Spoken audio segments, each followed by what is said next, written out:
सौतेली माँ। सौतेली माँ। गांव का नाम था देवपुर। छोटा सा, शांत और सादगी से भरा गांव। इसी गांव में रहता था रघुवीर सिंह, एक ईमानदार और मेहनती किसान। उसकी पत्नी का देहांत बहुत पहले हो गया था।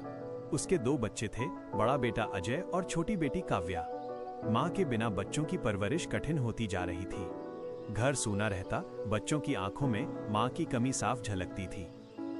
गांव के बुजुर्गों और रिश्तेदारों के कहने पर रघुवीर ने दूसरी शादी की। उसका विवाह हुआ मीरा से। मीरा सुंदर, सरल और संस्कारी लड़की थी, लेकिन जैसे ही वो इस घर में आई, लोग उसे सौतेली माँ कहने लगे। ये शब्द मीरा के दिल को अक्सर चुभता था, पर उसने कभी किसी से शिकायत नहीं की। नई शुरुआत।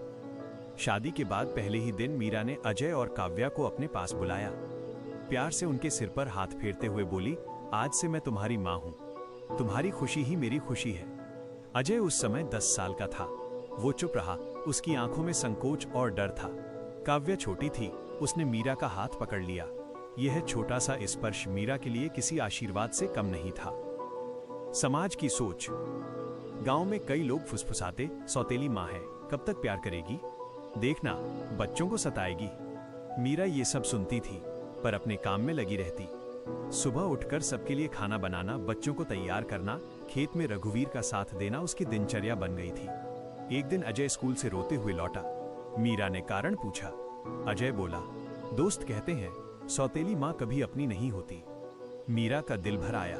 उसने अजय को सीने से लगाया और कहा, बेटा, माँ होना खून से नहीं, दिल से होता है। परीक्षा का समय। कुछ साल बीते। अजय और काव्या बड़े होने लगे। रघुवीर एक दिन खेत में काम करते हुए गंभीर रूप से बीमार पड़ गया। घर की सारी जिम्मेदारी मीरा पर आ गई। उसने बिना थके दिन रात मेहनत की। बच्चों की पढ़ाई, घर का खर्च, खेत सब उसने संभाला। गांव वालों ने फिर बातें बनानी शुरू कर दी। अब देखो सौतेली माँ क्या करती है। लेकिन मीरा ने कभी बच्चों के साथ भेदभाव नहीं किया। जब पैसे कम होते, वो अपने हिस्से का खाना कम कर देती, पर बच्चों की थाली पूरी रखती। त्याग की मिसाल। एक बार अजय की पढ़ाई के लिए शहर भेजने का मौका आया। फीस ज्यादा थी। मीरा के पास अपने गहने थे, शादी के समय मिले आखिरी निशान। उसने बिना किसी को बताए गहने बेच दिए और अजय की फीस भर दी। जब रघुवीर को पता चला तो उसकी आंखों में आंसू आ गए। मीरा, तुमने ये सब क्यों किया? मीरा मुस्कुराकर बोली, अगर मेरे बच्चों का भविष्य उज्जवल होगा तो यही मेरा सबसे बड़ा गहना है।